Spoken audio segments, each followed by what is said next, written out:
بسم الله الرحمن الرحيم. الحمد لله وأشهد أن لا إله إلا الله وحده لا شريك له وأشهد أن محمدا عبده ورسوله صلى الله عليه وعلى آله وصحبه وسلم تسليما كثيرا إلى يوم الدين ثم أما بعد. نام نہاد اہل حدیث جماعتوں اور شخصیات کا آیات و حدیث کے معنوں میں تحریفات کرنا۔ اللہ تعالیٰ یہود و نصارہ کی بدخصلت جا بجا قرآن مجید میں ذکر فرماتا ہے کہ وہ اپنی خواہشات نفس کے مطابق اللہ کی کتابوں کی تحریف تک کر ڈالتے تھے اور اس کے بدلے دنیا کا مال و متاع حاصل کرتے تھے۔ خواہش نفس کی پیروی، معنی کی تحریف تو عام بات ہے، کبھی تو باقاعدہ الفاظ تک تبدیل کر دیتے تھے۔ اس امت کے تعلق سے رسول اللہ صلی اللہ علیہ وسلم کا ارشاد گرامی برحق ہے کہ تم ضرور اپنے سے پہلے لوگوں کے نقش قدم پر چلو گے، اور فرمایا اس سے مراد یہود و نصارہ ہیں۔ چنانچہ کتنے ہی گمراہ فرقے ہیں جو اپنے باطل عقائد کی خاطر معنوی تحریفات کرتے رہتے ہیں، کبھی تو لفظ تک کی تحریف کے قائلین ہوتے ہیں، جیسے روافض شیعہ۔ کہیں بریلوی ترجمہ قرآن کنز الایمان میں احمد رضا خان بریلوی واضح معنی کی تحریف کرتے ہیں، اپنے باطل شرکی عقائد کی خاطر غلط ترجمہ کرتے ہیں، جیسے نبی کو اللہ نے شاہد بنا کر بھیجا تو ترجمہ کر دیا حاضر و ناظر۔ کبھی وہ نجم کا ترجمہ اس پیارے چمکتے تارے محمد کی قسم، اور کبھی خلق الانسان علمہ البیان کا ترجمہ انسانیت کی جان محمد کو پیدا کیا اور ما کان و ما یکون کا بیان انہیں سکھایا۔ تفصیل کے لیے ڈسکرپشن میں دیے گئے ہمارا ویڈیو ملاحظہ کیجیے۔ کہیں دیوبند مقلدین کی بھی ایسی تحریفات ہیں۔ سعودی عرب سے پہلے شائع ہونے والا قرآن مجید کا اردو ترجمہ آپ دیکھیں۔ شیخ الہند حضرت مولانا محمود الحسن اور تفسیر شیخ الاسلام حضرت مولانا شبیر احمد عثمانی ان القابات کے ساتھ کی ابتدا ہی غلط سورۃ الفاتحہ میں مشہور بدعقیدگی اور شرکیہ پکار کو ثابت کرتے ہیں کہ غیر اللہ نبی ولی کو مدد کے لیے پکارنا جائز ہے، بس عقیدہ ہو کہ اللہ نے اسے وسیلہ اور ذریعہ بنایا ہے، اور اس سے مانگنا گویا کہ اللہ ہی سے مانگنا ہے، انہیں اختیارات دیے ہیں، جیسا کہ ہر قبر پاس یہی تعویلات اور دعویٰ کرتے ہیں، اور ہر دور کے مشرکین کا یہی عقیدہ رہا ہے۔ کہتے ہیں کہ ایاک نعبد و ایاک نستعین، تیری ہی ہم بندگی کرتے ہیں اور تجھ ہی سے مدد چاہتے ہیں۔ کی تفسیر میں کہتے ہیں اس آیت شریفہ سے معلوم ہوا کہ اس کی ذات پاک کے سوا کسی سے حقیقت میں مدد مانگنی بالکل ناجائز ہے۔ ہاں اگر کسی مقبول بندہ کو محض واسطہ رحمت الہی اور غیر مستقل سمجھ کر استعانت ظاہری اس سے کرے تو یہ جائز ہے کہ یہ استعانت در حقیقت حق تعالی ہی سے استعانت ہے۔ یہ عام بات نہیں ہے لوگ سمجھیں گے کہ جو اسباب کے تحت ہم کسی سے مدد کو کہتے ہیں، جو صحیح سلفی لوگوں کو بتاتے ہیں کہ اس طریقے کی مدد جائز ہے، یہ تمہاری شرکیہ مدد کے لیے پکارنے کی دلیل نہیں بنتے۔ یہاں پر انہوں نے مقبول بندہ لکھا ہے، ورنہ تو عام انسان کوئی بھی ہے، اللہ نے جو ہے قدرت دی ہے فلاں چیز وہ تمہارے سامنے وہ کر سکتا ہے اس بات کے تحت۔ یہاں پر مخصوص اسی عقیدے کا اظہار کیا ہے، کسی مقبول بندے کو غیر مستقل طور پر مستقل اللہ تعالیٰ ہے، اعوذ باللہ من ذالک۔ اسی لیے اس ترجمے کو پھر بعد میں بند کر دیا گیا اس تنویح کے بعد اور اس کی نشاندہی کے بعد۔ اور بھی دیوبندی مقلدین حنفی وغیرہ پر ہمارے یہاں کی روایتی اہل حدیث علماء بڑے شد و مد سے ردود کرتے ہیں۔ حافظ ولیدی کے دیکھیں آل دیوبند کے فلاں تحریفات اور جھوٹ، طالب الرحمان شاہ صاحب کے اور دیگر پرانے اور نئے، لیکن جب خود انہی کے طریقوں پر چلتے ہوئے یہ نام نہاد اہل حدیث جماعتیں اور شخصیات اس معنوی تحریف کی مرتکب ہوتی ہیں اور تلویز کرتے ہوئے عوام کو دھوکہ دیتی ہیں، تو ان پر رد کر کے دین کی خیر خواہی اور حفاظت کا حق ادا کرنے والے سلفیوں کے خلاف یہ پروپیگنڈا مہم شروع کر دیتے ہیں اور لوگوں کے دلوں میں زہر بھرتے رہتے ہیں تاکہ اپنی حزبیات کی خاطر ان کی یہ علمی خیانتیں ظاہر نہ کی جائیں۔ ان کے سلفی عقیدے و منہج سے انحرافات تو آپ سابقہ ویڈیوز میں دیکھ ہی چکے ہیں، بس انہی کو ثابت کرنے کے لیے یہ اس قسم کے جرائم کے مرتکب ہوتے رہتے ہیں۔ اب حکمران کی اطاعت کا عقیدہ ہی دیکھ لیں، اس عقیدہ نہ رکھنے اور اولو الامر امیر سے مراد اپنی خود ساختہ جماعتوں کے امیر لینے کی وجہ سے اس آیت کا مطلب ہی مختلف بیان کرتے ہیں، تاکہ حکومت کے بجائے ان کی جماعت کے امیروں کی طرف تمام ملکی سیاسی جہادی اور دیگر معاملات میں رجوع کیا جائے. جیسا کہ جمعیت اہل حدیث اپنے ٹی وی چینل پیغام میں مسجد نبوی سے نشر کیے جانے والے خطبہ جمعہ میں آیت کا اپنے منہج کے مطابق ترجمہ نشر کرتے ہیں. وَإِذَا جَاءَهُمْ أَمْرٌ مِّنَ الْأَمْنِ أَوِ الْخَوْفِ أَذَاعُوا بِهِ. اس کا صحیح ترجمہ یہ ہے کہ یعنی جب ان کے پاس کوئی بھی معاملہ آتا ہے امن یا خوف کا، فوراً اسے پھیلا دیتے ہیں. وَلَوْ رَدُّوهُ إِلَى الرَّسُولِ، اگر وہ اسے لوٹاتے پھیرتے رسول کی طرف. وَإِلَىٰ أُولِي الْأَمْرِ مِنْهُمْ، یہاں اپنے اولی الامر صاحب اقتدار جو اس معاملے کی تہ تک پہنچتے ہیں، جن کا یہ کام ہے. لَعَلِمَهُ الَّذِينَ يَسْتَنبِطُونَهُ مِنْهُمْ، وہ پہنچ جاتے اس کی تہ پر. وَلَوْلَا فَضْلُ اللَّهِ عَلَيْكُمْ وَرَحْمَتُهُ لَاتَّبَعْتُمُ الشَّيْطَانَ إِلَّا قَلِيلًا، اور اگر اللہ کا فضل اور رحمت ان پر نہ ہوتی تو سب شیطان کی پیروی کرنے لگ جاتے سوائے چند کے جو یہ کرتے بھی ہیں. تو انہوں نے کیا ترجمہ نشر کیا کہ یہ لوگ جہاں کوئی اطمینان بخش یا خوفناک خبر سنتے ہیں اسے پھیلا دیتے ہیں، حالانکہ اگر یہ اسے رسول اور اپنی جماعت کے ذمہ دار اصحاب تک پہنچائیں، اپنی جماعت کے ذمہ دار اصحاب تک پہنچائیں تو ایسے لوگوں کے علم میں آ جائے جو صحیح نتیجہ نکالنے کی صلاحیت رکھتے ہیں. وَإِذَا جَاءَهُمْ أَمْرٌ مِّنَ الْأَمْنِ أَوِ الْخَوْفِ أَذَاعُوا بِهِ وَلَوْ رَدُّوهُ إِلَى الرَّسُولِ وَإِلَى أُولِي الْأَمْرِ مِنْهُمْ لَعَلِمَهُ الَّذِينَ يَسْتَنبِطُونَهُ مِنْهُمْ وَلَوْلَا فَضْلُ اللَّهِ عَلَيْكُمْ وَرَحْمَتُهُ لَاتَّبَعْتُمُ الشَّيْطَانَ إِلَّا قَلِيلًا.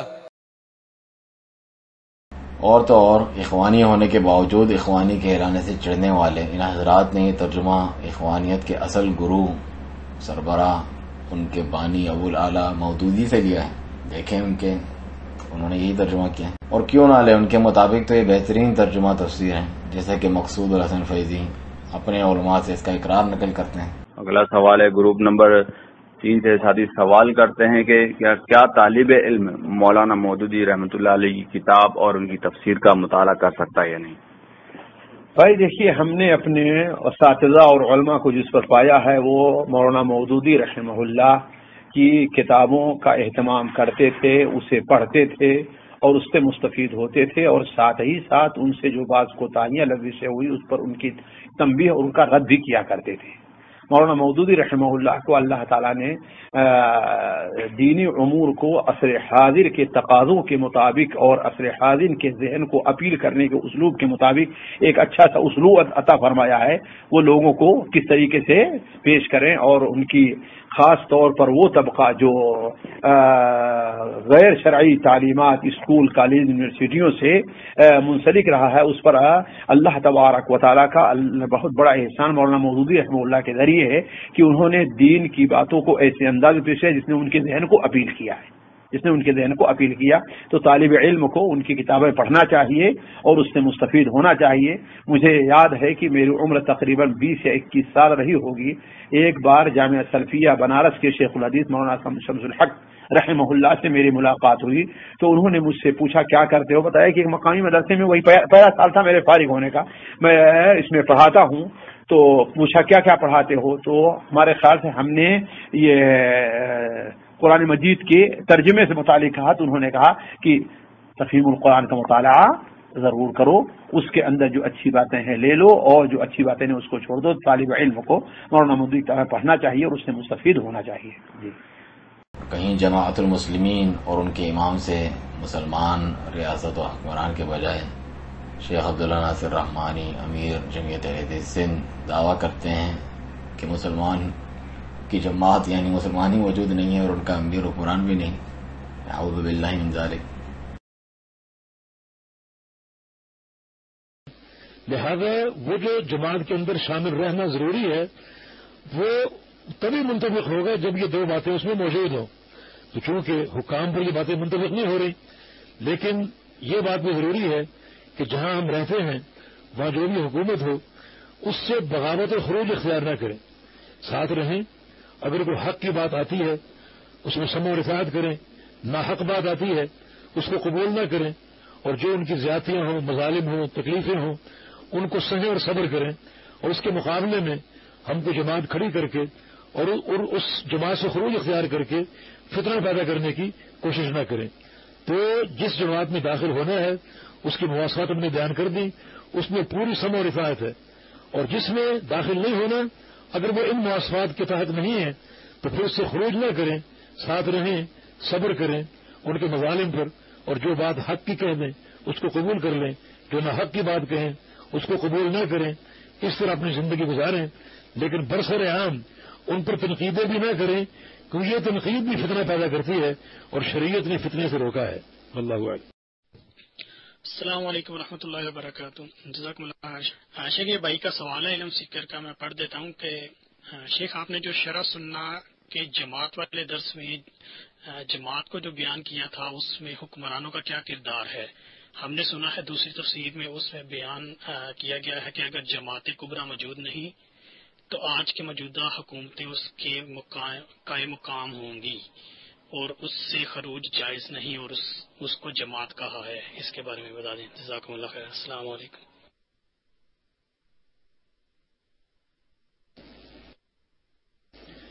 ہم نے یہ وضاحت کی تھی کہ جماعت کے مفہوم میں دو چیزیں جو ہیں وہ بطور خاص ملحوظ رکھی جائیں گی۔ ایک یہ کہ اس جماعت کے پاس حق اور عقیدے میں اختلاف نہ ہو، عقیدے میں وہ لوگ مجتمع ہوں، اور دوسرا اس کا منہج بالکل ویسا ہو جیسا اولی جماعت کا منہج تھا اور وہ صحابہ کی جماعت ہے۔ یعنی جہاں پر ان دو مواصفات کے ساتھ کوئی جماعت موجود ہو تو وہ جماعت ہے، اس میں شامل ہونا چاہیے، اور شامل ہو کر ان کے کاز کو اور ان کی آواز کو، اس دعوت کو اور منہج کو آگے بڑھانا چاہیے۔ اب جو موجودہ حکام ہیں ان پر یہ بات لازم نہیں آتی، یہ فٹ نہیں آتی۔ ایک تو ان کو عقیدے کا اہتمام نہیں ہے، اور نہ ہی اتنا عمل کا اہتمام ہے کہ تعلق باللہ اور خشیت الہی موجود نہیں ہے، لہذا وہ جو جماعت کے اندر شامل رہنا ضروری ہے وہ تبھی منطبق ہوگا جب یہ دو باتیں اس میں موجود ہوں۔ تو چونکہ حکام پر یہ باتیں منطبق نہیں ہو رہی۔ اب سوال یہ ہے کہ یہاں جماعت سے کیا مراد ہے؟ ایک تو جماعت کبریٰ ہوتی ہے جس کو ہم خلافت بھی کہتے ہیں، جماعت الام بھی کہتے ہیں، وہ اگر موجود ہے تو اس امیر کی سمع اور اطاعت فرض ہے، اور جماعت کی جو باہمی جو ایک اقتضاء ہے کہ آپس کی محبت قائم رہے اور ہر شخص جڑا رہے جماعت کے ساتھ، یہ فرض ہوگا۔ اس امام کی بیعت کرنا فرض ہوگا۔ تو ایک تو جماعت کا یہ تصور ہے۔ اگر زمین کے کسی حصے میں یا پوری زمین پر یہ خلافت اور جماعت الام اور جماعت کبریٰ موجود نہ ہو، جماعت المسلمین جو ہے نا وہ جس معنی میں جماعت ہوتی ہے موجود نہیں ہے جی، اور جیسے اہل حق کسی نہ کسی شکل موجود ہے، چھوٹی جماعت ہو یا انفرادی ہوں، بس وہ موجود ہے۔ باقی جو ایک جس کو خلافت کبریٰ یا بڑی جماعت وہ یہاں موجود نہیں ہے۔ اچھا، اور اس میں جو امام کی بات ہے تو وہ امام بھی موجود نہیں ہے جس کے ساتھ واجب ہے؟ ہاں، جب وہ جماعت نہیں تو امام بھی نہیں۔ اچھا، کیونکہ کچھ جو دوسرے اہل علم ہیں ان سے ہمیں یہ علم ملا کہ امام جو ہے وہ حکمران ہے، جو اگر ہم پاکستان میں رہ رہے ہیں تو اس کے امام وہی ہیں جو ہمارے حکمران ہیں، اور اس کی اطاعت ہم پر لازم ہے۔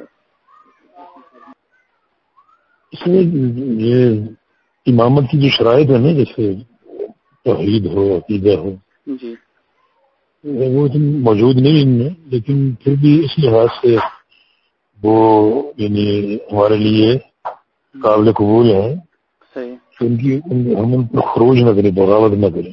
صحیح، اور اس کو بولتے ہیں یعنی سمع اور اطاعت جو ہے وہ صرف معروف میں ہے۔ صحیح، صحیح۔ وہ جو ایک امامت کی جو شرائط جو ہونی چاہیے وہ تو موجود نہیں ہے ان میں، لیکن چونکہ یہ ولی الامر ہیں اور ایک حکومت چلا رہے ہیں، اس لحاظ سے ہم ان کی جو ہے ان کو قبول کریں گے کہ ہم ان پر بغاوت نہ کریں، خروج نہ کریں گے۔ اچھا، مطلب ان کی خروج تو نہیں کرنا ہے، ان سے بغاوت نہیں کرنا، ان کی سمع اور اطاعت کرنی ہے معروف میں، پر وہ جو امام جس کا حدیث میں ذکر ہے اس پہ بھی یہ لوگ فٹ نہیں آتے، مطلب اس کا مفہوم یہ لے سکتا ہوں میں؟ ہاں، ظاہر ہے جو شرائط ہے جی امامت کی وہ تو موجود نہیں سارے ان میں، صحیح، لیکن پھر بھی اس کے باوجود بھی ان پر خروج کی شکل کوئی نہیں بنتی۔ صحیح، نہیں خروج تو بالکل جو ہے وہ واضح ہے، اس کے بارے میں تو وہ تو بنیادی طور پر حرام ہے، کوئی فتنہ نہ کھڑا کیا جائے۔ برسر عام ان پر تنقید کریں گے، کچھ لوگ مانیں گے کچھ نہیں مانیں گے، اور ایک فتنہ پیدا ہو جائے گا، لوگ آپس میں مختلف ہو جائیں گے، کچھ آپ کا ساتھ دیں گے، کچھ آپ کی حمایت کریں گے اور کچھ آپ کے سے اختلاف کریں گے، تو اس فتنے کو ہوا دینے والی بات ہے۔ مجھے جمعیت اہل حدیث سندھ کے علاوہ کسی جماعت سے کوئی دلچسپی نہیں، کیونکہ میرا ایمان ہے کہ باعتبار عقیدہ کے، باعتبار منہج کے، جمعیت اہل حدیث سندھ سے بہتر کوئی جماعت نہیں، میرا ایمان ہے۔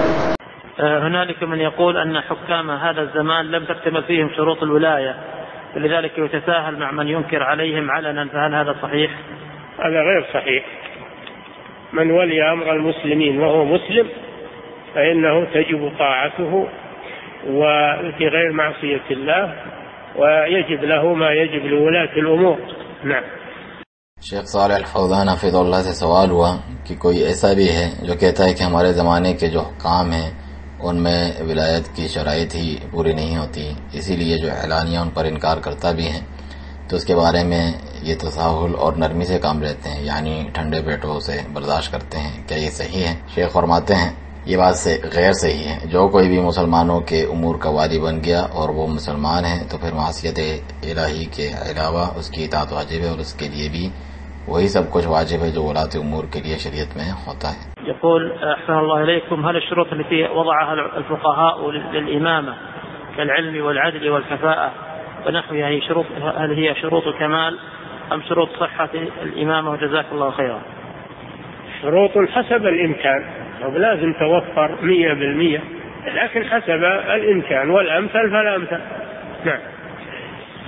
شیخ صالح فوزان حفظ اللہ سے سوال ہوا، سائل کہتا ہے احسن اللہ علیکم، کیا امامت کی جو شرائط فقہاء کرام نے بیان فرمائی ہیں جیسے علم، عدل اور کفایت وغیرہ، کیا یہ امامت کے کمال کی شرائط ہیں، اس کی صحت کی شرائط ہیں؟ وہ جزاکم اللہ خیرا۔ آپ فرماتے ہیں شرائط حسب امکان ہوتی ہیں، لازم نہیں کہ 100% پائی جائیں، بلکہ حسب امکان جو بہتر سے بہتر ہو۔ ما رد سماحتكم على من يحث المجتمع الخليجي على الخروج على حكوماتهم ويبرر ذلك أن بعضهم لم تجتمع فيه شروط الولاية؟ هذا يدعو إلى فتنة وإلى إثارة فتنة وتحريش، هذا داعية شر وداعية ضلال، لا يلتفت إليه ولا يسمع لقوله. نعم. شیخ صالح فوزان حفظ اللہ سے سوال ہوا، آپ سماحت الشیخ کا اس بارے میں کیا جواب ہے جو خلیجی معاشروں کو اپنی حکومتوں کے خلاف خروج پہ ابھارتے ہیں؟ اس کا جواز یہ پیش کرتے ہیں کہ ان میں سے بعض میں ولایت کی شرائط پوری نہیں ہوتی، یعنی امام المسلمین ان کے ہاں مفقود ہیں، یہی مطلب ہے اس کا۔ تو جواب میں شیخ فرماتے ہیں ایسا شخص فتنے کی طرف دعوت دیتا ہے اور فتنے کی آگ کو ہوا دے کر دنگا فساد پر ابھارنے کی کوشش کرتا ہے، یہ داعی شر اور داعی گمراہی ہے، اس کی طرف بالکل بھی توجہ نہ دی جائے، نہ اس کی بات سنی جائے۔ احسن اللہ علیکم فضیلۃ الشیخ، وهذا سأل يقول يا معالي الشيخ نرجو منكم النصيحة لبعض المدرسين وأئمة المساجد وخطبائهم في مثل هذه وتوجيه الناس إلى لزوم جماعة المسلمين وإمامهم، والله يحفظكم ويرعاكم. نعم. يقول نصيحتكم يا معالي الشيخ لبعض المدرسين وخطباء المساجد في مثل هذه الفتن للزوم جماعة المسلمين وإمامهم، والله يحفظكم ويرعاكم. إذا كانوا ينفرون من جماعة المسلمين فلا يجوز أن يكونوا مدرسين ولا يكونوا خطباء ولا يولون أمرا من الأمور. نعم.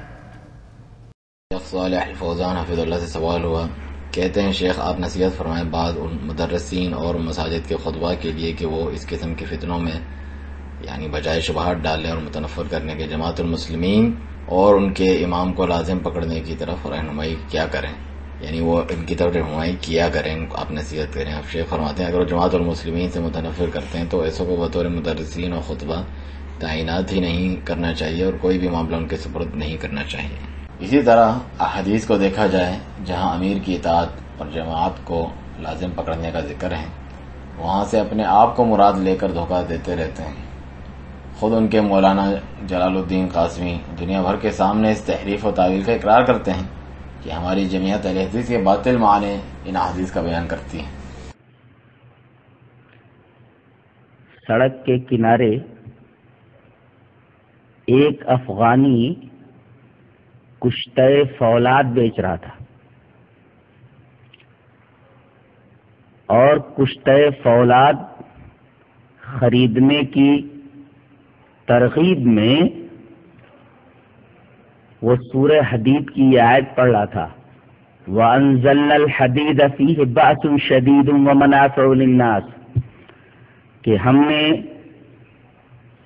لوہا نازل فرمایا ہے جس کے اندر بہت زیادہ طاقت ہے اور لوگوں کے لیے بہت سارے منافع ہیں. بتائیے کشتہ فولاد سے اس آیت کریمہ کا کیا تعلق ہے؟ ایسے ہی ہماری جماعت کے بہت سارے علماء کتاب الامارہ کی جتنی بھی روایتیں ہیں وہ ساری روایتیں اپنے خود ساختہ امیروں کے اوپر فٹ کر رہے ہیں. اگر میں یہ کہوں تو بے جا نہ ہوگا کہ یہ احادیث شریفہ میں تحریف ہے، کیونکہ جب ہم قرآن اور احادیث کے اوپر غور کرتے ہیں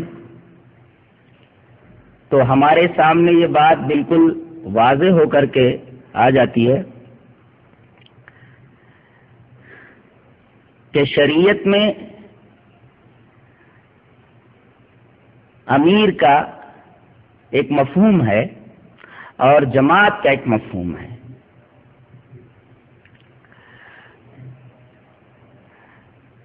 کتاب و سنت میں امیر اور اختیار دونوں لازم و ملزوم ہیں. جو امیر ہوگا وہ با اختیار ہوگا، جو امام ہوگا وہ حاکم ہوگا.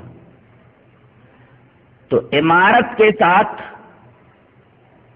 خلافت، امارت کے ساتھ حکومت، امارت اور امامت کے ساتھ اختیار، یہ لازمی اور لابدی اور ضروری ہے.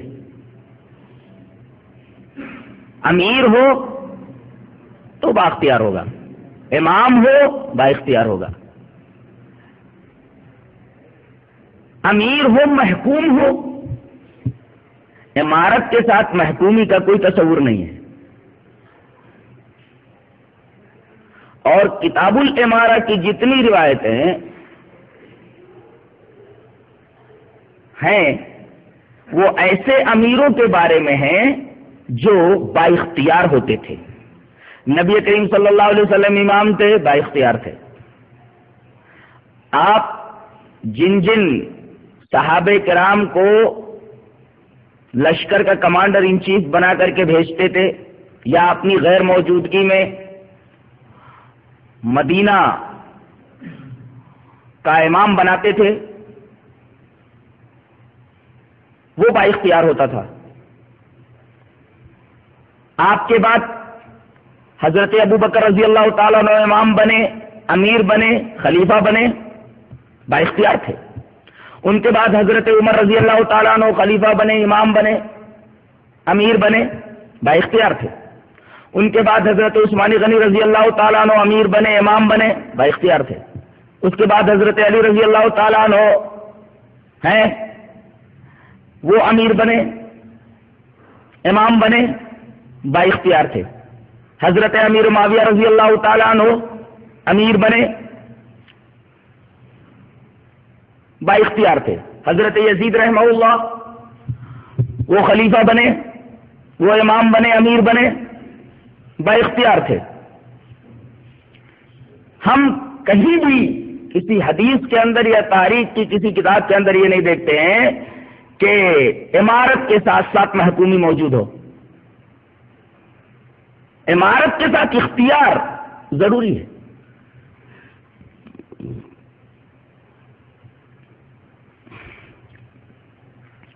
اگر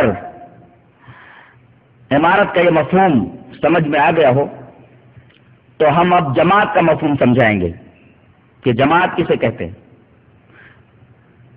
تو یہ اچھی طرح ذہن نشین کر لیں کہ اگر کسی حدیث کے اندر جماعت المسلمین کا لفظ آیا ہو اور اس کے ساتھ امام کا لفظ ہو تو جماعت المسلمین سے مراد وہ افراد امت ہوں گے جو کسی خلیفہ کے تحت ہیں، اور امام سے مراد خلیفہ ہوگا.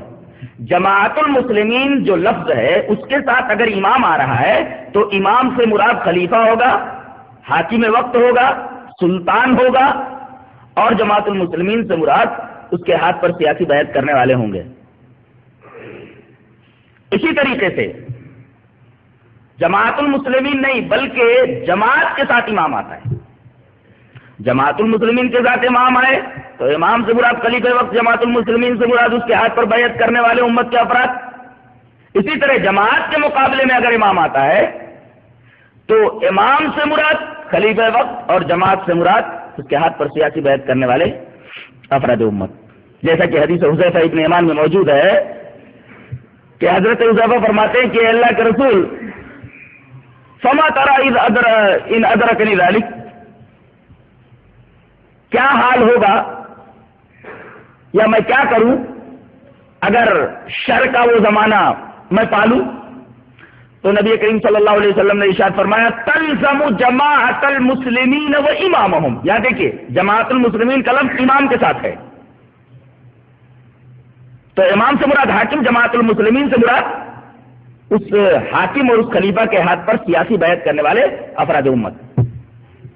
اس کے بعد حضرت حذیفہ یہ فرما رہے کہ اللہ کے رسول آپ جماعت المسلمین اور اس کے امام کو لازم پکڑنے کے لیے بول رہے ہیں فَإِن لَّمْ يَكُن لَّهُمْ جَمَاعَةٌ وَلَا امام، اگر ان کی کوئی جماعت نہ ہو اور امام نہ ہو. دیکھیے یہاں جماعت کے ساتھ امام ہے، یہاں بھی امام سے مراد حاکم وقت ہوگا اور جماعت سے مراد اس کے ہاتھ پر سیاسی بیعت کرنے والے افراد امت ہوں گے.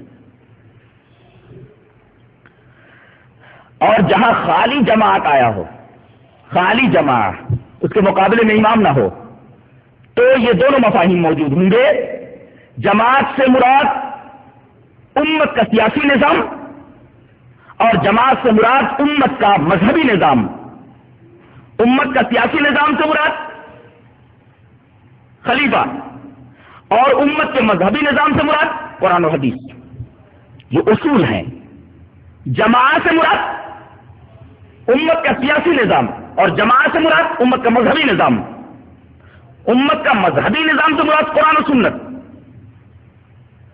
جو شریعت محمدیہ کے دو اصول ہیں، اور یا تو جماعت سے مراد امت کا سیاسی نظام جیسا کہ حدیث عبداللہ ابن عمر میں موجود ہے جسے امام ترمذی رحمۃ اللہ علیہ کتاب الفتن میں لایا ہے. روایت اس طرح ہے وعن عبداللہ ابن عمر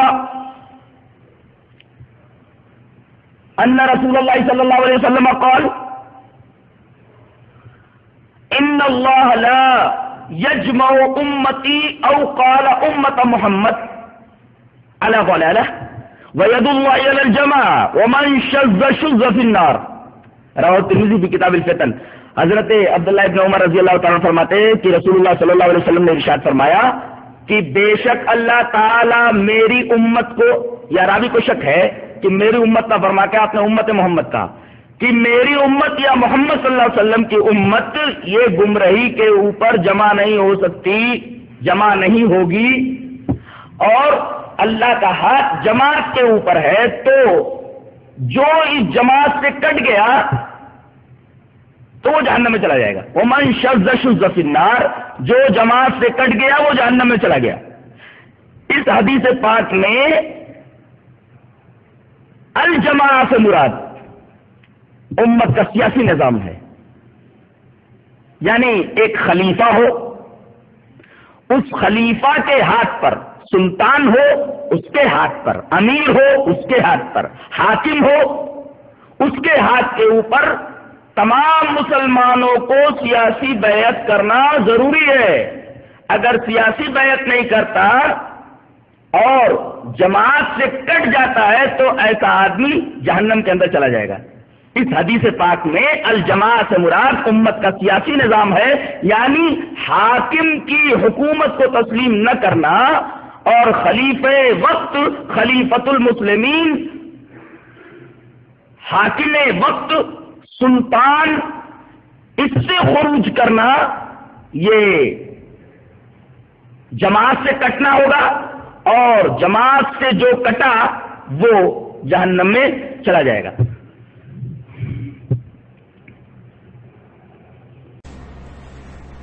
مگر پھر بھی یہ حضرت خود ان کے ساتھ ہی کام کرتے ہیں، کیوں نہ کریں؟ جب حافظ زبیر علی زئی صاحب عفا اللہ عنہ اہل حدیثوں میں پائی جانے والی جماعتوں کو گمراہ حزبیت قرار دینے کے باوجود سب سے تعاون اور حمایت و دفاع کرتے رہے ہیں، اس لیے کوئی فائدہ اس کا حاصل نہیں ہے سوائے جو ہے سلفیوں کے خلاف انہیں بڑھانے اور چڑھانے کے۔ شیخ عبداللہ ناصر رحمانی سب کو گمراہ قرار دے کر پھر بھی ان کے ساتھ لگے رہتے ہیں، یہ ایک الگ تیسرے قسم کا منہج ہے۔ مگر افسوس کی بات یہ ہے کہ یہ جماعت جس کا کردار اس کائنات میں حرام جبتے کا کردار ہے، اپنے منہج سے دور ہوتی جا رہی ہے۔ یہ شکوہ برقرار ہے۔ کہا جاتا ہے کہ اللہ کے نبی کی جماعت، نبی پاک صلی اللہ علیہ وسلم کا یہ ورثہ آج بہت بڑے نالائق قسم کے لوگوں کے ہاتھوں میں آ چکے ہیں، جو اس منہج کی دھجیاں گھیرتے جا رہے ہیں۔ افراط و انتشار اس جماعت کا وسیلہ بن چکے ہیں، نئی نئی جماعتیں بنانا، نئے نئے گروہ بنانا، اور جس شخص کے دل میں جس چیز کا میلان ہے اسی چیز کا نام لے کے جماعت بنا ڈالتا ہے اور خود امیر بن جاتا ہے۔ یہ بدعت ہے۔ جب تک یہ روش موجود ہے، یہ عمل موجود ہے، اس وقت تک میں یہ سمجھتا ہوں کیونکہ بدعت ہی انسان کی نیکیاں قبول نہیں ہوتی، اور یہ بدعت کو اجتماعی بدعت، اس میں کوئی جماعت کا کھانا خراب کیا جائے، یہ کس طرح قابل قبول ہو سکتا ہے؟ جو نئی جماعت بنے گی اس کا معنی یہ ہے کہ وہ اصل جماعت الام سے الگ ہو گیا، فرقہ بن گیا۔ کتنے پیارے اس کے آداب ہو، کتنی نیک اس کی منزل ہو، کتنے اونچے اس کے دعوے ہو، کتنی لمبی اس کی دوڑ ہو، کتنی تیز اس کی اسپیڈ ہو، وہ بدعت ہے، فرقہ بن چکا ہے، اور اس کی نیکیاں قبول نہیں ہوں گی جب تک اس روش پر قائم۔ دین کو مذاق بنایا ہوا ہے، ایک مسئلے پر ایک جماعت بنا دینا، کیا اس کا ثبوت ہے؟ تمہاری کامیابی منہج صحابہ کی اتباع پر ہے۔ بتاؤ کسی صحابی کا نام دو ایک مسئلے پر کہ یہ دعوت و تبلیغ ہے، تبلیغ کے نام پر جماعت، جہاد کے نام پر جماعت، نماز کے نام پر جماعت، ریلیف کے نام پر جماعت، کوئی ثبوت پیش کرو۔ یہ اجتماعی بدعت ہے، اللہ معاف نہیں کرے گا۔ آپ کے بارے میں عام طور پر یہ تصور دیا جاتا ہے کہ آپ اپنی تنظیم کے علاوہ لوگوں کو حق پر نہیں سمجھتے، کیا یہ بات درست ہے؟ یہ بات بالکل غلط ہے، بالکل غلط ہے۔ جس کا شاہد عدل کیا ہے ہمارا پاکستان بھر میں جانا، اور بہت سی جو اہل حدیث یعنی سلفی جو ہمارے احباب ہیں، جو تنظیمیں ہیں، ان کے پروگراموں میں شرکت، اپنے یہاں ان کو دعوت دینا، یہ کیسے آپ کہتے ہیں کہ ہم اس کے علاوہ کسی کو حق پر نہیں سمجھتے؟ یہ بالکل ایک غلط تصور ہے اور غلط ایک مشاہدہ ہے جو یعنی بعض لوگ پھیلانے کی کوشش کر رہے ہیں۔ تو ان کا کیا قصور ہے؟ اور یہ یعنی جلال الدین قاسمی کا کیا قصور ہے؟ یہ لوگ بھی تو یہی کرتے ہیں، اور یہ تو وہ ہیں جلال الدین قاسمی صاحب جو عقلانی معتدلی قسم کے افکار والے بدعتیوں کے ساتھی ڈاکٹر ذاکر نائک IRF والے کو منہج صحابہ پر کام کرنے والا قرار دیتے ہیں۔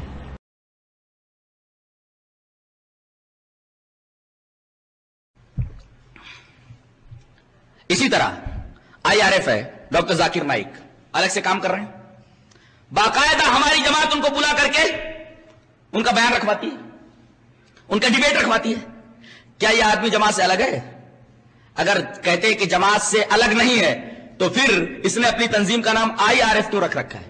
اس کا مطلب ان کی تنظیم کا نام ہی دوسرا ہے، اور تم ان کو اپنے جلسوں میں بلا کر کے ڈیبیٹ رکھواتے ہو۔ اس کا مطلب یہ ہے کہ آپ کا منہج اور ڈاکٹر ذاکر نائک کا منہج ایک ہے، منہج ایک ہونے کی وجہ سے تم انہیں اپنے یہاں ڈیبیٹ کرنے کے لیے بلاتے ہو، اپنے جلسوں میں انہیں بلاتے ہو۔ اگر منہج ایک نہ ہوتا تو تم کیسے ان کو اپنے جلسوں کے اندر ڈیبیٹ کے لیے بلاتے؟ اگرچہ انہوں نے اپنی تنظیم کا نام الگ رکھا ہوا ہے۔ وہ تنظیم کا نام رکھ کر کے الگ کام کر رہے ہیں. تم ان کے اوپر کفر کا فتوا لگاؤ گے یا کہو گے ڈاکٹر ذاکر نائک جماعت سے الگ ہے؟ قطعاً نہیں کہہ سکتے، اس لیے کہ وہ جو کام کر رہے ہیں منہج صحابہ کو اوپر کر رہے ہیں، کام مستحسن ہے. اسی طریقے سے بہت ساری جماعتیں، انصار السنہ ہے کیرالہ کے اندر، ہمارے بنگلور کے اندر جمعیت علماء اہل حدیث ہے. جمعیت علماء اہل حدیث جو بنگلور میں ہماری ہے، یہ جماعت الحمدللہ منہج صحابہ پر قائم ہے.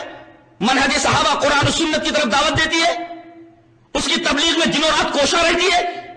اس جمعیت کے بارے میں کہہ رہا ہے جماعت سے الگ ہے. آدمی کا دماغ خراب ہے جو ایسا بولتا ہے، اس کو معلوم ہی نہیں کہ جماعت ہے کیا چیز. جبھی تو ان کے نام نہاد اہل حدیث ان کی ٹی وی کی زینت بنتے رہتے ہیں. سب کا یہی عقیدہ ہے. اسلام کے مکمل دستور اساسی کا علم کیسے حاصل کریں؟ سماج اور ملک کے لیے ایک مفید انسان بننے کا لاہ عمل کیا ہے؟ دنیا اور آخرت کی کامیابی کے لیے اور اللہ کی پکڑ سے بچنے کے لیے ہمیں کیا کرنا چاہیے؟ زندگی کا لمحہ لمحہ بڑا بیش قیمت ہے، اسے کارآمد کیسے بنائیں؟ یہ جاننے کے لیے دیکھتے رہیے ہمارا پروگرام فیضان کتاب و سنت، صرف پیس ٹی وی اردو پر. جانیے ہماری زندگیوں کو کامیابی سے ہمکنار کرنے کے لیے ہیں کن احکام پر عمل کی ضرورت. فیضان کتاب و سنت. اگلا پروگرام پیس ٹی وی اردو پر.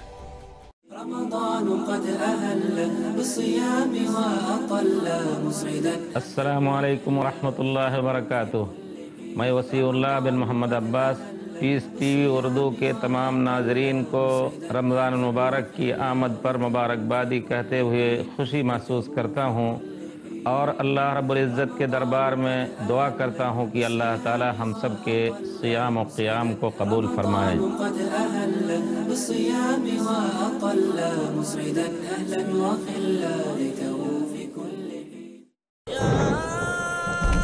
آگاہ سے کوئی بشر نہیں، سامان 100 برس کا ہے کی خبر نہیں.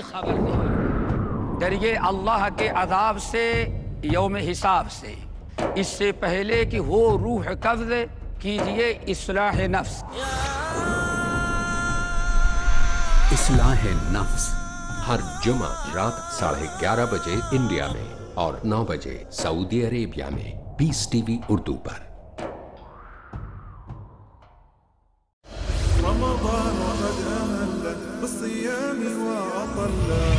السلام علیکم ورحمۃ اللہ وبرکاتہ. میں ہوں ظفر الحسن احمد اللہ مدنی. تمام ناظرین پیس ٹی وی اردو کو ماہ رمضان کے مقدس موقع پر مبارکبادی ہم پیش کرتے ہیں.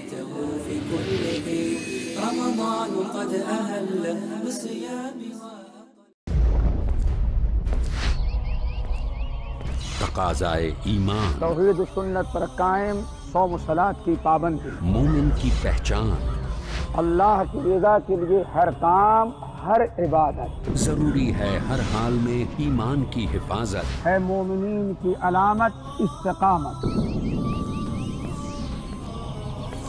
کیونکہ ایمان والے کرتے ہیں ایک اللہ پر یقین اور صرف اسی کی عبادت. استقامت ہر پیر شام 5 بجے اور دوبارہ صبح 11 بجے انڈیا میں پیس ٹی وی اردو پر.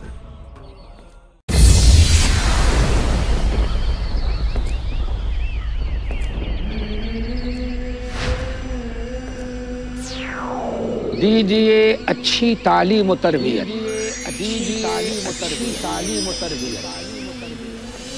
کیجیے دوستانہ نصیحت،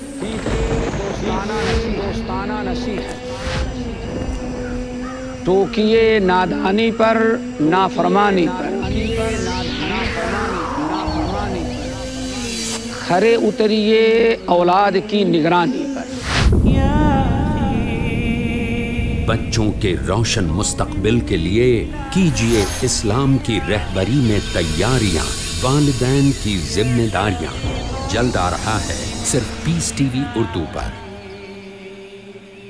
يا ضياء قلبي ودربي يا أخي. اور ہر وہ نسبت جس سے تفریق پیدا ہو رہی ہے معاشرے میں، اس نسبت کو دھیرے دھیرے یا تو دور کر دیا جائے یا سمجھا دیا جائے کہ وہ نسبت صرف تعارف کے لیے ہے، انٹروڈکشن کے لیے ہے۔ میں اگر یہ کہوں میں لکھنوی ہوں اور آپ کہیں کہ میں بنگلوری ہوں، میں بمبئی کا ہوں، تو اس پر کیا تلواریں نکل آئیں گی؟ اس پر لڑائی ہونی چاہیے۔ لیکن میں حنفی ہوں، آپ سلفی، اس پر لڑائیاں ہونے لگتی ہیں۔ اگر حنفی اور سلفی کہنے سے لڑائی ہوتی ہے تو سلفیت اور حنفیت کو قتل کر کے ان کے جنازے نکال دو۔ جو چیز مسلمانوں میں تفرقہ پیدا کرے زبان پر لانا بند کر دو، اور اس کے بڑے بڑے بینر لگانا بند کر دو۔ وہ چیز لوگوں کے سامنے پیش کرو جس سے دل جڑے، جس سے اتحاد پیدا ہو۔ تو یہ اصل بنیاد ہے۔ اس کو جب اختیار کر لیا جائے گا علماء کی طرف سے، بڑوں کی طرف سے، چھوٹوں کی طرف سے، صورتحال تبدیل ہو جائے گی۔ انہی کے جماعت کے بڑے حضرت جناب انیس الرحمن آدمی جو سلفی علماء اور سلفیوں کے خلاف خوب بولتے ہیں، اور اسی بولنے کے جوش میں حدیث کا معنی ہی بدل دیا کہ امیر سے مراد اپنے آپ کو اور اپنے جماعتی علماء کو لیتے ہیں کہ ہماری یہ حیثیت ہے جسے یہ سلفی نہیں مانتے، اور کہتے ہیں ان علماء سے نہ لو۔ چلے جاؤ جی جہاں علماء ہیں، اور اگر فرض کیجئے کسی آدمی نے وسیع اللہ صاحب کو، دکتر وسیع اللہ بن عباس کو فون کر کے کہہ دیا، وسیع اللہ عباس کو فون کر کے پوچھا، بھئی ہم آپ سے یہ فتویٰ پوچھتے ہیں، کہاں کے ہیں آپ؟ بنگلور کے ہیں، مدراس کے ہیں، فلاں کے۔ ارے وہاں علماء نہیں ہیں، نہیں کوئی نہیں ہے۔ ارے فلاں صاحب نا، ارے وہ تو عمر آباد میں پڑھے، وہ تو فلاں جگہ پڑھے، وہ کیا آدمی ہوں گے؟ چلو جی نہیں جی عالم ہیں، ان سے پوچھو، چلو ان سے بھی نہیں فتویٰ پوچھنا۔ دیکھو کتنے بڑے عالم ہیں، سب کو ریجیکٹ کر دیا، ہندوستان کے علماء کو ریجیکٹ کر دیا، وسیع اللہ عباس کو ریجیکٹ کر دیا۔ جو بھی ان کے خیال کے خلاف، ان کے جو ذہن میں بات بیٹھی ہے اس کے خلاف کچھ بھی کرے فوراً ریجیکٹڈ۔ یہ علماء ہی فتنہ پھیلانے والے نوجوان ہیں، یہ لوگ ہیں جو علماء کی ناقدری کر کے امت کے دل میں علماء کی ناقدری پیدا کرتے ہیں۔ نہ ان کا جمعے کا خطبہ سنیں گے، نہ ان کا احترام رہے گا۔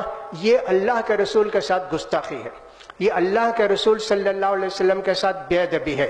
نبی کریم صلی اللہ علیہ وسلم نے فرمایا، من اطاع امیری فقد اطاعنی ومن عصى امیری فقد عصانی۔ جس کو میں نے نائب بنا کر بھیجا، امیر بنا کے بھیجا، گورنر بنا کے بھیجا، اگر اس نے نافرمانی کی تو میری نافرمانی کی، اگر اس نے اس کی فرما برداری کی تو میری فرما برداری کی۔ وَمَنْ أَطَاعَنِي فَقَدْ أَطَاعَ اللَّهَ وَمَنْ عَصَانِي فَقَدْ عَصَى اللَّهَ۔ اگر میری نافرمانی کیا تو اللہ کی نافرمانی کیا، اور اللہ کے نافرمان کا بدلہ تو معلوم ہے۔ اگر اس نے فرما برداری کی میری تو اللہ کی فرما برداری کی۔ اور بس اخلاق کی جو ہے تعلیم دیتے ہیں کہ نبی صلی اللہ علیہ وسلم کی زندگی کا سب سے بہترین اور اہم ترین پہلو اخلاق تھے، حالانکہ سب سے اول اور اہم اللہ کی توحید اور شرک کا رد تھا۔ یہی بنیادی دعوت تھی۔ اخلاق تو پہلے سے موجود تھے، یہ میں ہشام الہی زیر کے تعلق سے ذکر کر رہا ہوں۔ تو آپ دیکھیں کہ مشرکین تک صادق امین کہتے تھے اصل اسلامی دعوت اور محل نزاع جو ہے یہی توحید اور شرک کا مسئلہ تھا، جسے یہ اخوانی مارچ پر چلتے ہوئے پی جاتے ہیں اور کتمان حق کرتے ہیں، اور دوسروں کو کیا کتاب و سنت کی تعلیم دیں گے۔ کتنی ابھی ہم نے یہاں پر تحریفات ذکر کی۔ خود جو ہے یہ جو کلپ ابھی آپ دیکھیں گے اس میں من گھڑت واقعہ بیان کر رہے ہیں کہ نبی صلی اللہ علیہ وسلم پر بڑھیا کوڑا کرکٹ جو ہے پھینکا کرتی تھی، اور اس سے ہی ان کی تحقیق کے معیار کا اندازہ کریں۔ ان سے بڑھ کر تو بدعقیدہ خادم حسین رضوی ہے جو سر عام اس کا رد کرتا ہے۔ وہ دیوبند کی ویب سائٹ تک پھر جو ہے وہ کہہ رہے ہیں کہ اس کی کوئی سند نہیں ہمارے علم میں۔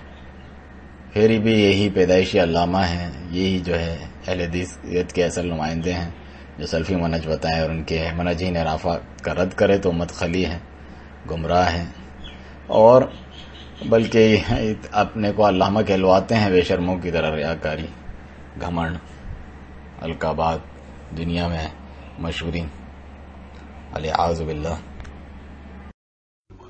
ابھی نماز کا ٹائم ہو گیا، دوبارہ کریں۔ ہاں صاحب اس کے علامہ صاحب، جی علامہ صاحب یہاں پہ لیتے ہیں ہم ایک وقفہ۔ ایک منٹ، ابھی ہم علامہ صاحب سے اجازت لیتے ہیں۔ انشاءاللہ تعالی اس موضوع کے اوپر مزید جو ہے وہ یہ ٹاپک بہت لمبا ہے، تو میری کوشش ہوگی کہ اب یہ انٹرویو شاید مباہلے کے بعد ہو جو علامہ صاحب نے چیلنج دیا ہے، اور میں یہ توقع کرتا ہوں کہ شاید مرکزی جمعیت اہل حدیث میں کوئی ایسا شخص ہو جو علامہ صاحب کا چیلنج قبول کرے، اور ہم دیکھیں کہ کون سچا ہے کون جھوٹا ہے. تو اس بات کا فیصلہ ابھی جو علامہ صاحب نے باتیں کی ہم آپ پہ چھوڑتے ہیں، آپ یہ ڈیسائیڈ کریں، آپ دیکھیں کہ کون اس معاملے میں سچا ہے. علامہ صاحب آپ کا بہت شکریہ. آپ نے اور میں یہ بات سمجھتا ہوں کہ نبی کریم صلی اللہ علیہ وسلم کے جو تعارف کے حوالے سے آپ نے سوال کیا ہے، نبی کریم صلی اللہ علیہ وسلم نے خود اپنا تعارف کروایا ہے. نبی کریم نے کہا میں تمہارے اندر 40 برس رہا ہوں. پہاڑی کے اوپر کھڑے ہو کے کیا بات کہی. یہی وہ بات سیرت کا میں سمجھتا ہوں سب سے اہم 2 پہلو ہیں.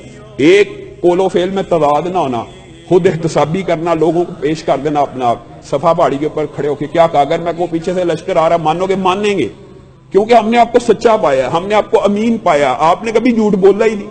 تو نبی کریم نے سب سے پہلے اپنی ذات کو احتساب کے لیے پیش کیا اور کہا چیک کرو، میں کوئی بات اگر حالات اور واقعات کے اوپر جھوٹ نہیں بول سکتا، میں کیا اللہ کے اوپر بہتان باندھوں گا کہ اللہ تعالیٰ نے مجھے نبی بنا کر بھیجا. اور دوسرا جو نہایت اہم واقعہ ہے، جو نہایت اہم پہلو ہے سیرت کا، وہ میں سمجھتا ہوں کہ اخلاق ہے.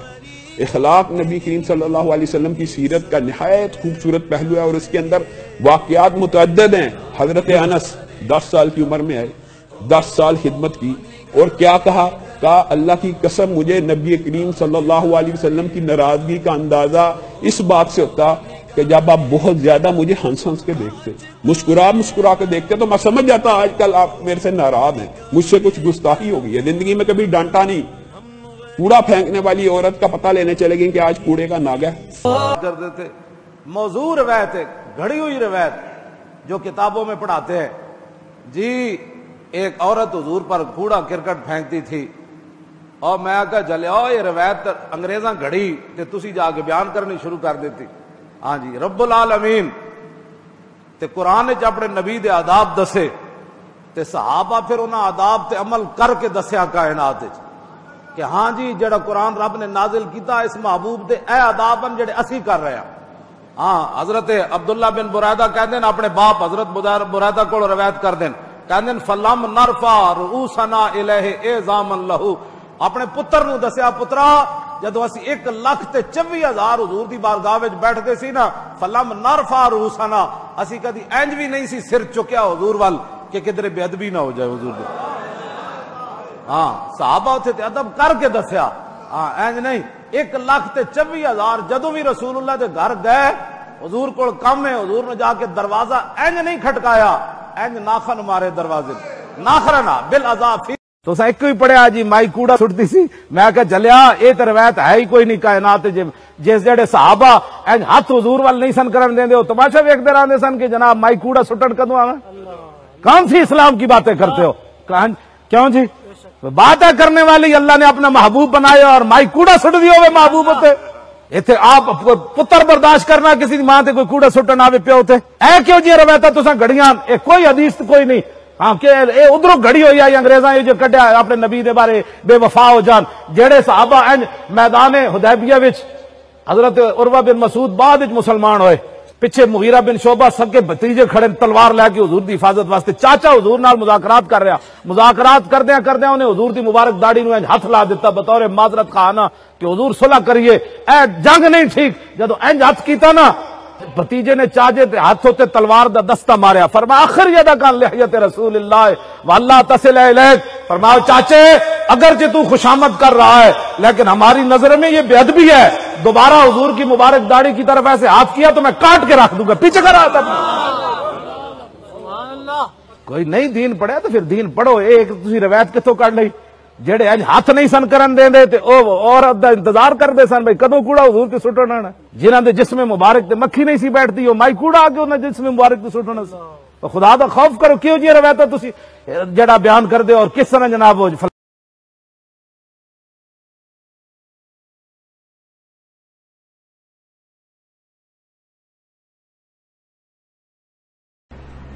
اور پھر آخر میں عقیدے اور منہج کی حساسیت سے آ رہی اور اس کی بنیاد پر تقسیم کرنے سے الرجک خواہ مخواہ مسلک اہل حدیث کا ٹھیکیدار بننے کی کوشش کرنے والے ابوبکر قدوسی صاحب اپنے باطل خارجی اخوانی منہج کے دفاع کے جوش میں حدیث رسول صلی اللہ علیہ وسلم تک کا مذاق اڑاتے ہیں اور اسے وہ کوئی بڑی بات نہیں سمجھتے. کہتے ہیں اگر آپ حکمرانوں پر جائز تنقید کے دروازے بھی بند کر دیں گے تو آپ دراصل ایک بغاوت کا راستہ کھول دیں گے۔ ہمارے علماء میں ایک سوچ در آئی ہے اور اب ان کے کچھ ماننے والے بھی پیدا ہو چلے ہیں، وہ یہ کہ حکمرانوں کی کسی غلط بات پر احتجاج کرنا بھی گناہ ہے، خارجیت ہے۔ اور لطیفہ سنیے، ان احباب کا موقف ہے کہ اگر حکمران کو نصیحت کرنی ہے تو اکیلے میں، تنہائی میں۔ چنانچہ پاکستان میں تو یہ مبینہ نصیحت ممکن نہیں رہی، کیونکہ حکمران تو اپنے ممبران اسمبلی کو بھی نہیں ملتے، مولانا صاحب کو کہاں ملیں گے کہ جو نصیحت کی جا سکے۔ اور پاکستان کہ جہاں پھر بھی آپ حکومت پر تنقید کر سکتے ہیں وہاں یہ حل ہے، تو ایسے ممالک کا کیا عالم ہوگا جہاں بادشاہ سلامت پائے جاتے ہیں اور عوام ان کا دیدار صرف اسکرین پر کر سکتے ہیں۔ یہ نظریہ مکمل غیر حقیقی اور تخیلاتی دنیا کی پیداوار ہے۔ اس نصیحت کے امکان پر ہم تو یہی تبصرہ کر سکتے ہیں کہ درد سر کے واسطے اسبس کا سندر ہے مفید، اس کا گھسنا اور لگانا درد سر یہ بھی تو ہے۔ نہ حکمران کی تنہائی تک آپ کی رسائی ہو، نہ اس تک نصیحت پہنچے، اور وہ جو جی چاہے کرے، نہ کوئی احتجاج، نہ کوئی روکنے والا، نہ کوئی ٹوکنے والا۔ اور کہتے ہیں کہ بذات خود مداہنت اور خوشامد والا یہ رویہ خارجیت کا سبب ہے۔